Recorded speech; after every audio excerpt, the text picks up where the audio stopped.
Good day guys and welcome to another episode of Riding in Tandem. RIT, Riding in Tandem, RIT. With me, RM. And me, Elaine. At sa episode na to, subukan naman natin ang Haval H7 PHEV 4-wheel drive. Ano, ready ka na? Parati naman eh, tara na! Let's go! Teka kasi shifter. Okay na.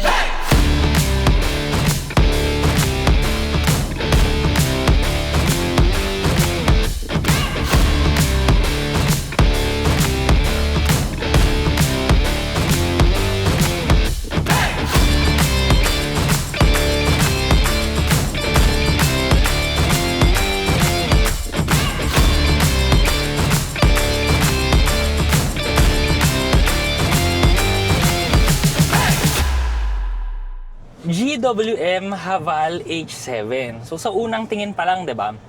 Kamukha rin niya yung H9 na mukhang safari looking, parang macho, off-roady, pang-baragan talaga yung itsura Oo. niya. Kwadrado yung mga shapes niya. Pati yung mga ilaw kasi sa harap, sa likod. Kwadrado lahat. Pero yung maganda kasi, yung tindig niya nga kasi, yun nga pang-baragan. Oo, parang pwede na to sa Jurassic Park. Hindi pa yun yung pinakamagandang feature nito ha, kasi ang pinakamagandang feature nito yung presyo na sasabihin natin mamaya. So sa looks, yun na nga, 'di ba? Boxy yung looks niya, yung headlights nga niya, 'di ba? Squarish, napakataas. Tapos meron pa siyang spare tire sa likod na nakasabit. So para talagang safari looking. Oo. Tapos meron pa siyang mga body cladding, ganyan sa wheel arches niya. Kaya yung itsura niya talaga, macho, tsaka yung muscular. Sa itsura pa lang ng exterior, panalong-panalo na. Lalo na dun sa presyo niyang sasabihin namin mamaya. Bitinin muna namin kayo. Dito sa loob, no, kung ano yung ikinamacho sa labas, pagdating dito sa loob, mas sleek naman yung design niya kasi merong mga leather na. Tapos syempre, high-tech yung itsura kasi ang daming screen na ang lalaki. Instrument cluster nito is 12.3 inches and then 15.6 naman yung infotainment system. So, ewan ko na lang kasi ngayon palakihan ng screen talaga parang tablet na yung mga inilalagay nila. Pero sa akin, macho pa rin sa loob kasi boxy pa rin naman siya. Yung mga aircon vents niya, boxy, square. At saka yung ano niya, yung instrument cluster niya, parang nasa ano ba tawag nito? Jet fighter. Kasi 'di ba parang screen, tas may mga info diyan, pero meron siyang parang parang umbrella doon sa ibabaw, tas doon nakalagay yung D. Kung ano yung gear mo nakalagay sa ibabaw. So parang wow, kakaiba yan ha.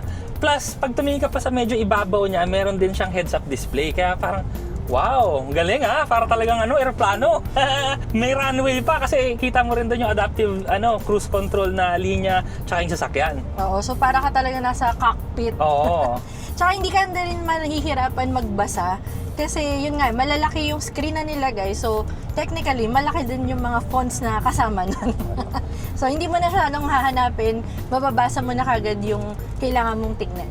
Meron din tong Apple CarPlay and then Android Auto na wireless and Bluetooth connectivity. Tapos meron din siyang wireless pad para sa iyong cellphone. Tapos ang kinagusto ko yung yung may controls din ng aircon dito sa ilalim ng aircon vent sa gitna na physical buttons na merong may mga chrome na silver, chrome na black.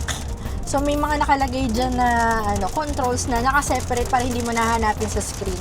Tapos yung shifter nga nito, wala dito sa gitna, nasa stock siya sa likod ng manibela. Pero ang nandito naman, merong knob na para sa drive modes. At saka nandito rin yung electronic parking brake, auto hold function, at saka yung para sa differential lock. Tapos may dalawang cup holders na natuwa ako kasi merong button. So sabi ko, para saan yung button? Yung palang lalim ng cup holder, pwede mong babawan. Kunyari, maliit lang yung cup mo para hindi siya shoot na pasok doon sa loob. Dito mo siya pipindutin, aangat yung ilalim. Siyempre ang highlight dito yung makina nito kasi plug-in hybrid electric vehicle. So, meron siyang electric range na 105 kilometers. Doon sa sa two-wheel drive. Sa two-wheel drive. Tapos 91 kilometers yung four-wheel drive. At dahil plug-in hybrid siya, meron din tong gasolina. So, wala kang range anxiety kasi nga, anywhere pwede ka namang mag-gasolina. Ang kasamang makina nito, 1.5 liter turbo gasoline engine. Tapos yun nga, may electric motor pa. So marami rin tong drive modes, 7 yata yung drive modes nito. Merong Eco, normal, sport, snow, mud, sand, all-wheel drive mode. So, lagay ko na muna siya sa eco mode. Tapos pakiramdaman lang natin yung power ng plug-in hybrid na to. Wow! So, ano no, yung eco niya, may hatak din. Oo. Pero ilagay ko siya doon sa normal. Okay. Pero mas ramdam mo kaagad yung pagtapak mo pa lang doon sa normal mode kaysa doon sa eco. Pero yung normal mode, okay na sa akin eh. Pero yung sport mode din natin.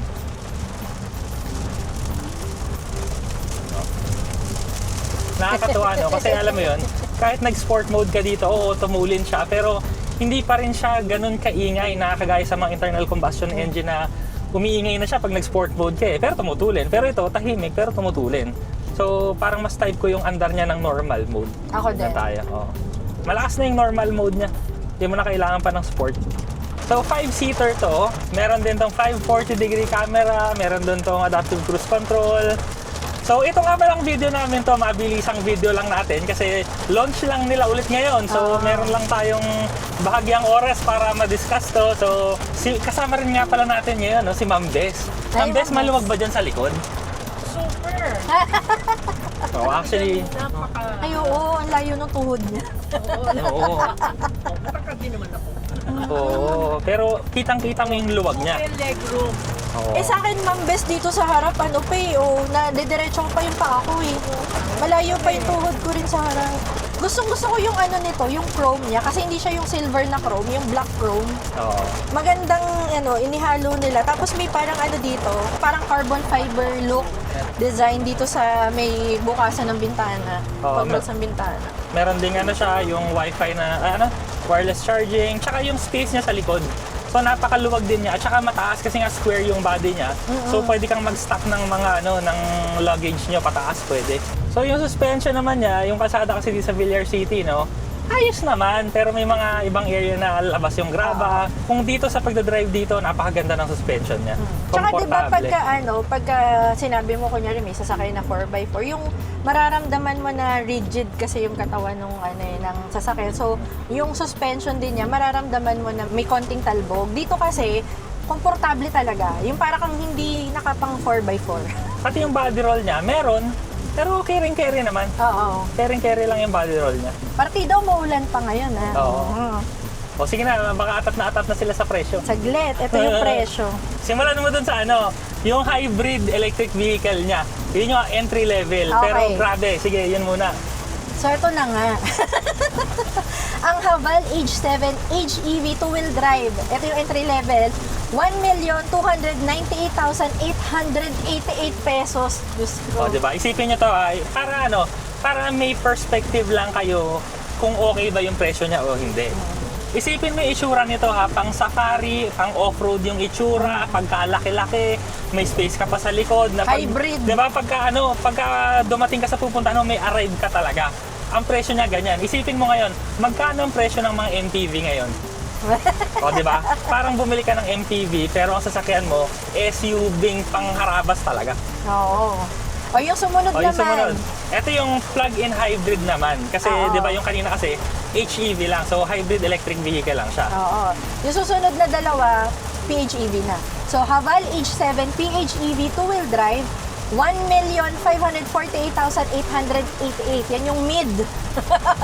Tapos yung top of the line naman, yung Haval H7 HI4 PHEV 4-wheel drive, 1,698,888.